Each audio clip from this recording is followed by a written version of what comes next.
할렐루야. 이 새벽 자리에 나오신 우리 새벽 식구들 여러분들을 주님의 이름으로 환영합니다. 오늘 우리에게 주신 하나님의 말씀은 사무엘상 6장 1절로 12절까지의 말씀입니다.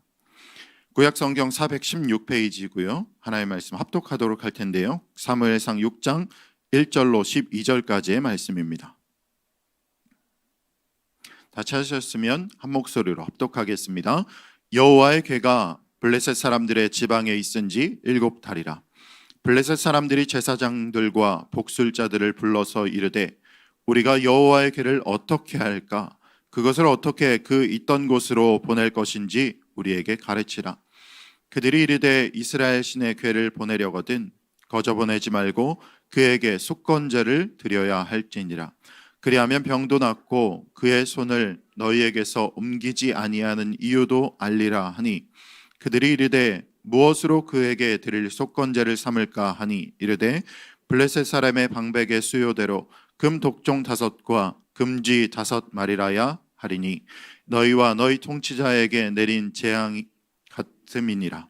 그러므로 너희는 너희의 독한 종기의 형상과 땅을 해롭게 하는 쥐의 형상을 만들어 이스라엘 신께 영광을 돌리라. 그가 혹 그의 손을 너희와 너희의 신들과 너희 땅에서 가볍게 하실까 하노라. 애굽인과 바로가 그들의 마음을 완악하게 한 것 같이 어찌하여 너희가 너희 마음을 완악하게 하겠느냐. 그가 그들 중에서 재앙을 내린 후에 그들이 백성을 가게 함으로 백성이 떠나지 아니하였느냐. 그러므로 새 수레를 하나 만들고 멍에를 메어보지 아니한 젖나는 소 2마리를 끌어다가 소의 수레를 메우고 그 송아지들은 떼어 집으로 돌려보내고 여호와의 궤를 가져다가 수레에 싣고 속건제로 드릴 금으로 만든 물건들을 상자에 담아 궤 곁에 두고 그것을 보내어 가게 하고 보고 있다가 만일 궤가 그 본 지역으로 올라가서 벳세메스로 가면 이 큰 재앙은 그가 우리에게 내린 것이요 그렇지 아니하면 우리를 친 것이 그의 손이 아니요 우연히 당한 것인 줄 알리라 하니라. 그 사람들이 그같이 하여 젖나는 소 2를 끌어다가 수레를 메우고 송아지들은 집에 가두고 여호와의 궤와 및 금쥐와 그들의 독종의 형상을 담은 상자를 수레 위에 실으니 암소가 벳세메스 길로 바로 행하여 대로로 가며 갈 때에 울고 좌우로 치우치지 아니하였고 블레셋 방백들은 벳세메스 경계선까지 따라가니라. 아멘. 아멘. 오늘 하나님께 영광 올려드리는 삶, 하나님께 영광 올려드리는 삶이라는 제목으로 하나님 말씀을 증거하도록 하겠습니다. 이스라엘과 블레셋의 전투를 통해서 패한 결과 하나님의 궤는 블레셋에 빼앗기게 되었습니다. 4장, 5장의 일이었죠. 블레셋의 입장에서는 엄청난 전리품을 얻은 것이었습니다. 그래서 그들은 위풍당당하게 하나님의 궤를 들고 승전가를 울리면서 자신의 땅으로 돌아왔습니다. 그것이 사무엘상 5장 1절 말씀인데요. 블레셋 사람들이 하나님의 궤를 빼앗아 가지고 에베네셀에서부터 아스돗에 이르니라. 아멘. 여러분 영화 보면 이런 장면 나오잖아요. 그로부터 약 1년 뒤 이런 장면 나오는데요. 사무엘상 6장 1절을 보면 이런 말씀이 나옵니다. 여호와의 궤가 블레셋 사람들의 지방에 있은지 7달이라. 그로부터 약 7개월 후 사무엘상 5장 1절에서 하나님의 궤를 전리품으로 여기는 블레셋 사람들의 당당함은 온데간데 없고 6장이 시작되면서 그들은 하나님의 궤를 두고 이를 어찌해야 할까 어찌할지 몰라서 옴짝달싹하지 못하는 모습을 볼 수가 있습니다. 하나님의 궤가 머무는 곳마다 그곳에 사는 사람들 그리고 사는 사람들의 피부에 종기가 끊이지 않고 이로 인해서 많은 사람들이 죽어나가자 그들은 결국 2손 2발 다 들고 하나님의 궤를 원래 있던 곳으로 돌려보내자라는 이야기를 나눕니다. 그들은 제사장과 점쟁이들을 불러놓고 이제 어떻게 하면 이 하나님의 궤가 있던 곳으로 잘 돌려보낼 수 있을지 의견을 묻습니다. 다곤신을 섬기는 제사장이자 또 우상을 섬기는 점쟁이였음에도 불구하고 그들이 어떻게 알았는지 하나님의 진노를 사지 않기 위해서는 속건 제물을 드려야 된다라는 이런 좀 성경을 읽으면서 이런 얘기를 했단 말이야 할 정도로 그렇게 그런 제안을 합니다. 금으로 종기와 쥐의 형상을 만들어서 드려야 한다라는 그런 의견을 내놓습니다. 여기서 속건제는 하나님의 성물에 대해서 범죄하였거나 하나님의 규례를 어겼거나 사람에게 해를 끼친 죄를 사하기 위해서 드리는 제사 그리고 제물을 이야기합니다. 그러면서 그들은 이런 표현을 하죠. 5절이에요. 그러므로 너희는 너희 독한 종기의 형상과 땅을 해롭게 하는 쥐의 형상을 만들어 이스라엘 신께 영광을 돌리라. 그가 혹 그의 손을 너희와 너희의 신들과 너희 땅에서 가볍게 하실까 하노라. 아멘. 이 이스라엘 신께 영광을 돌려야 된다라는 말은 점쟁이 그리고 제사장, 그 다곤신 제사장이 하는 이야기였습니다. 다곤신의 제사장과 점쟁이들이 하나님께 영광을 돌리기 위한 제물을 준비해야 한다라고 이렇게 말하는 것이죠. 하나님을 알지 못하고 무시하고 업신여기는 블레셋 사람들에게 그저 전리품 취급만 당하던 하나님은 단 7개월 만에 그들로 하여금 스스로 영광을 받으신 분이셨습니다. 아멘이십니까? 아멘.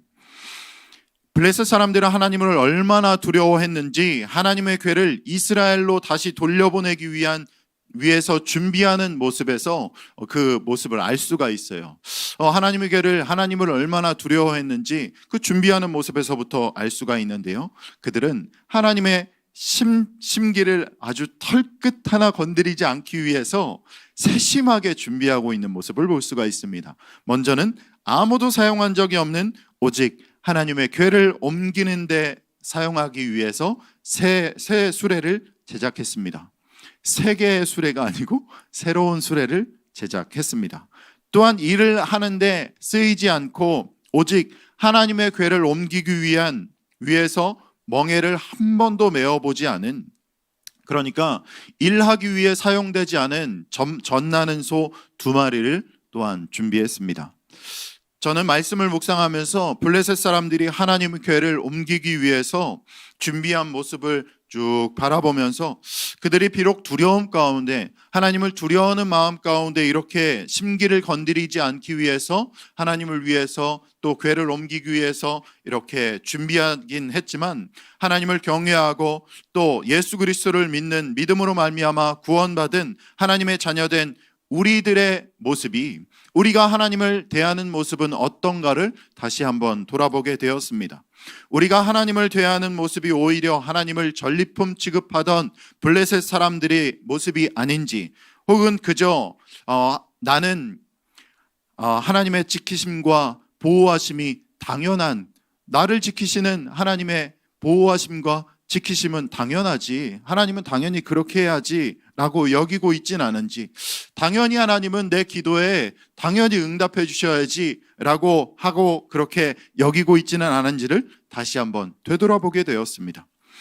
여러분들에게 있어서 하나님은 또한 어떤 분이십니까? 여러분들 하나님은 어떻게 여기고 계십니까? 하나님은 영광 받으시기에 합당하신 분이십니까? 아멘이십니까? 아멘이시죠. 그러니 우리의 삶 가운데 모든 부분 가운데서 최고의 하나님께 최선의 예배 또한 최선의 삶을 되어드림으로 말미암아 여러분의 삶을 그렇게 하나님께 올려드리는 저와 여러분들이 되기를 축원합니다. 또한 하나님은 어떤 경우라도 일을 행하시는 분이십니다. 하나님은 어떤 경우라도 일을 행하시는 분.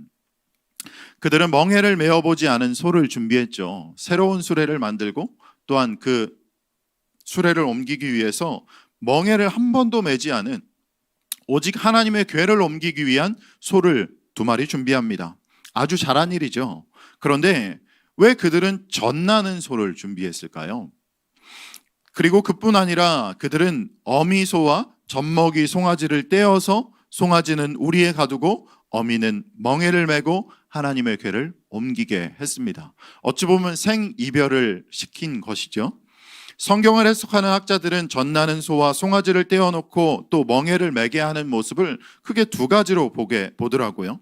먼저는 하나님의 궤를 옮길 때 송아지가 소 곁에, 젖먹이 소 곁에 있으면은 하나님께서 맡겨주신 그 소에게 맡겨주신 사명을 잘 감당하지 못하는 것을 막기 위해서 이 소와 송아지를 떼어놓았다라는 해석이 있고, 두 번째 해석은 젖먹이 암소를 택한 것은 어미소들의 본성을 이용해서 재앙의 발생 원인이 과연 이스라엘 하나님 때문에 생긴 것인가를 확인하기 위한 의도가 있었다라는 해석입니다. 저는 이 두 가지 해석을 살펴보면서 두 가지 다 맞다라고 볼 수가 있는데요. 두 가지 해석을 살펴볼 때 저는 두 번째 해석이 더 맞다라는 생각이 들었습니다. 젖먹이 송아지를 향해 나아가는 것이 소의 본능일진데, 하나님은 어떠한 상황 가운데서도 또한 어떠한 상황 가운데서도 하나님의 일하심을 보여주시는구나라는 것을 볼 수가 있었습니다. 젖나는 어미소들은 하나님의 궤를 싣고 이제 벳세메스로 향해 나아갑니다. 그 소가 나아가는 길에는 결코 좌로나 우로나 치우침이 없었습니다. 사무엘상 6장 12절 말씀입니다.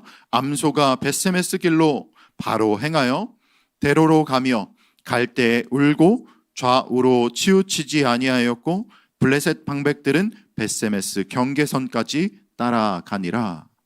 아멘. 여러분, 하나님의 일하심은 결코 실패가 없으시고 어떠한 경우라도 일하시는 분이십니다. 저와 여러분들의 삶 가운데서 하나님의 손의 일하심을 경험하시고 또한 결국에는 그저 인정할 수밖에 없는 상황들 너무나 많이 있었잖아요. 이것까지? 그럼에도 불구하고 하나님은 다 일하시고 우리를 통해 일하신 모습을 너무 많이 경험했습니다. 하지만 어떻게든 자신의 본능대로 해보려고 하고, 하나님께서 행하시는 일이 이렇게 되는데 어떻게든 내 마음대로 해보려고 하고 하나님께서 원하는 방향이 아니라 내 습관대로, 내 본능에 따라서 항상 해오던 대로 젖먹이 송아지를 향해 나아가고 있다면, 오늘 말씀을 통해 바라본 것처럼 하나님이 뜻하시는 방향대로 살아가시고 좌로나 우로나 치우치지 않고 말씀에 순종하며 나아가시는 여러분들이 되기를 주님의 이름으로 축원합니다. 하나님은 하나님 행하신 일을 분명히 하십니다.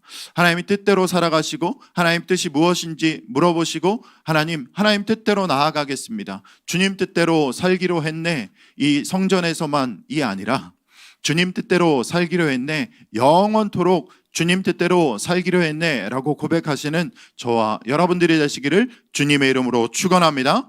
이 시간 함께 기도하실 때 하나님, 우리 삶으로 하나님께 영광 올려드리고 어떤 상황 가운데서도 하나님의 뜻을 행하며 살아가는 자 되게 해달라고, 또한 오늘 간절한 기도 제목 들고 나왔사니 하나님, 우리의 간절한 기도 제목 응답하여 달라고 우리 주님 이름 한번 크게 부르고 함께 기도하겠습니다.